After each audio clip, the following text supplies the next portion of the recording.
if you are too. A total alignment of incentives and 100% Bitcoiner values. While some claim simplicity, SAS mining proves it. Let's just say that if you need a compass to find your miners, you're not in the right place. This is how Bitcoin mining should have always been done. Visit sasmining.com or scan the QR code to learn more and start hashing. Now, let's get back to the show. If you go back to 2018 in the Bitcoin community, if you said the word, you said Larry Fink, people go, they would say, oh, Larry Fink doesn't like us. And in the year 2024, Larry Fink goes on television and speaks to leaders in the world and says Bitcoin is a store of value. It protects the sovereignty of the individual. It allows you to achieve your hopes. It is hope. Larry Fink has said Bitcoin is hope. Now, what does that say to me? It says, we don't have enemies. So a lot of the treasury companies have gone a little bit lower.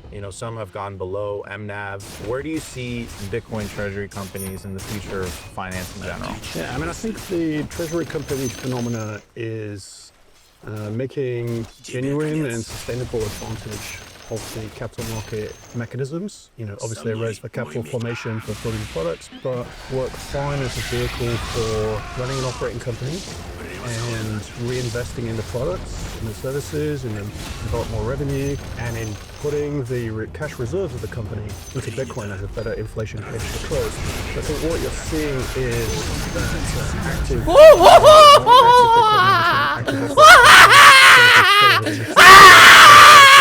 because the market's developed a view on the MNAVs, and so there are a lot of people shorting them at the moment.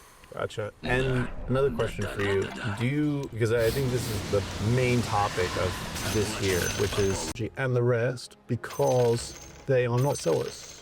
They've been buying and holding. So if there's a pullback, that affects their share price, but it doesn't flow through to the Bitcoin price, which is interesting. So Pierre Rochard had described that the treasury companies are Bitcoin's shock absorber, like price shock absorber, because price pullback, they don't sell, right? And so, if you get a lot of good investors who buy and hold for the long term, that changes the price structure for the bear. So I think the price structure is surprisingly good. The big liquidation cascade we had in the last few weeks didn't pull the price back that much, and there's a lot of heavy buying as it pulled back. So I think that shows that it's quite robust. It's different the way that it's behaved this cycle, and it seems like it's more institutionally driven. It's just small tick up very methodically.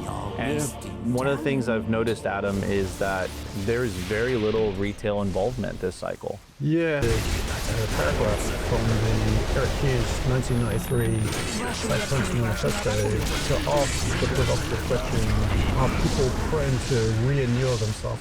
Inuring is this kind of matrix quote about the system, that people in the system being inured with it. And so are people in the Bitcoin space, Bitcoiners, looking to re-inure themselves as Bitcoin gets more mass adoption? And so my hope is that Bitcoin remains the cypherpunk money, because part of the story for me, so you mentioned the revolutionary idea, is that Bitcoin changes the world, not that Bitcoin gets some success and then we mute it and put it in a box and lose all of the bearer properties or something, right? So, and I think some people are kind of more concerned about muting Bitcoin or changing it to kind of conform to what they think establishment might want.